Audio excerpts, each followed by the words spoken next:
Hello, my fellow MCs, Primo here, and with version 1.2 right around the corner, I know many players, including myself, are wondering which of the three new characters being released has the most pull value. Today, I am breaking down the pros and cons of Blade, Kafka, and Luka in the hopes that I can give you as much information as possible to make the most informed decision. So let's sit back, grind some Stellar Jade, and let's talk about it. 永眠は終わりではない。亡者は再び降臨する。Blade is a very interesting character when it comes to his kit, as his damage output is increased at the cost of his own HP. Keep in mind that he utilizes the wind element and he follows the path of destruction. His baseline damage scales off his max HP, so it's vital to get as much HP stats on him as possible, whether through set bonuses, substats, or even main stats. His primary damage dealing attack is his enhanced basic attack, which is directly set up with a skill which consumes his HP at the benefit of increasing his total damage output. His enhanced basic attack will also deplete his HP, but will deal 1 damage to a single target and also nearby enemies based on a mix of his total attack and HP.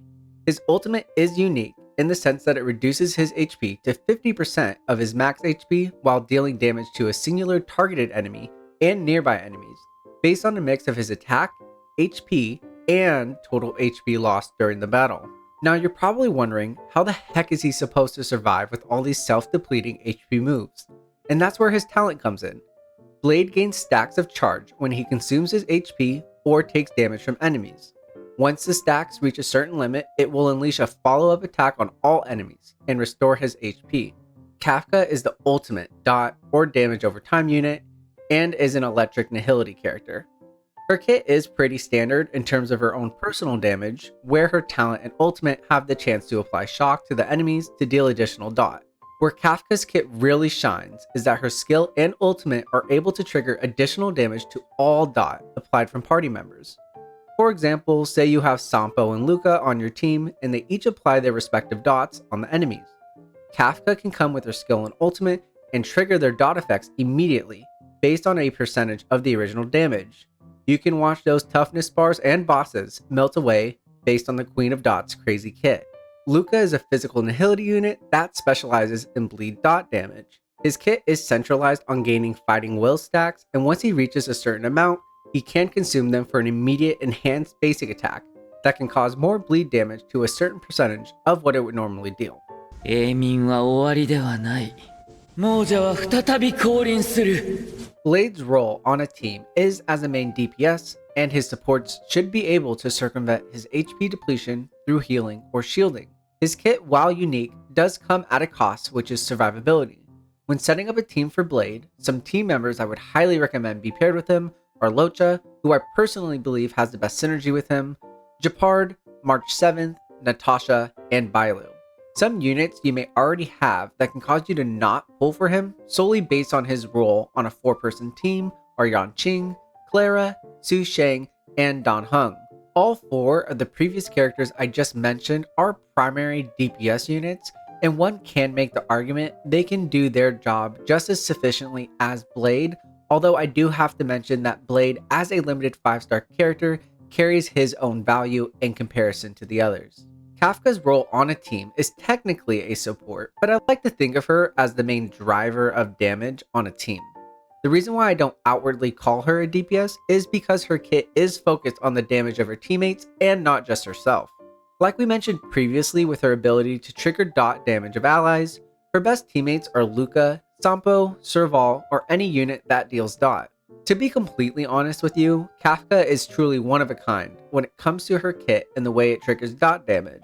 I would personally say there is no unit as of now who you can replace her with, unlike somebody like Blade. Luka's fighting stacks criteria and the way it functions leads me to believe that he is best when working with a physical DPS unit that breaks enemies and causes bleed, as his enhanced basic attacks deal damage based on a certain percentage of the original damage of bleeding enemies.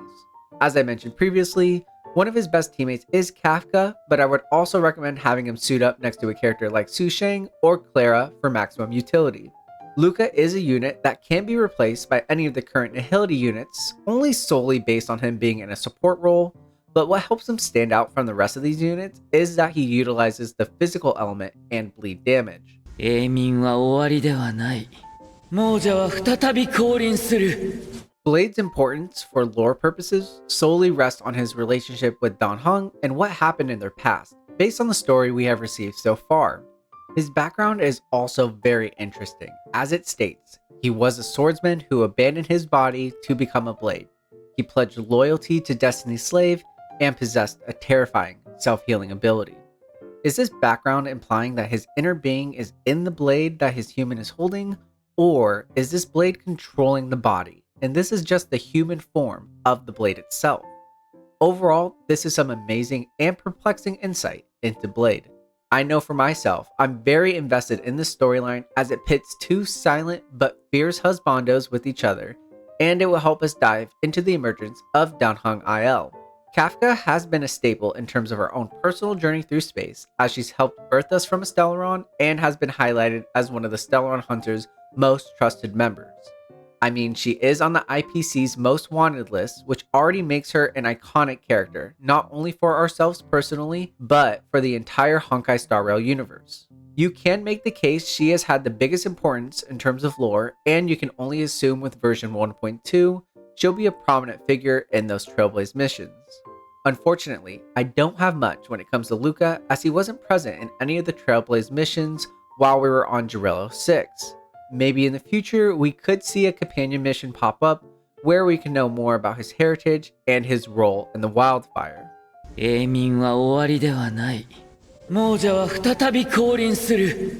Aesthetics is a big point for myself when it comes to pulling, and all three units don't disappoint. Blade definitely has his emo, edgelord husbando look going for him, and I personally love the design. His mysteriousness and the way he carries himself, especially in that initial cutscene with Jingyuan and Yanqing, really adds to the vibe of his character and what got me personally excited for him in the first place.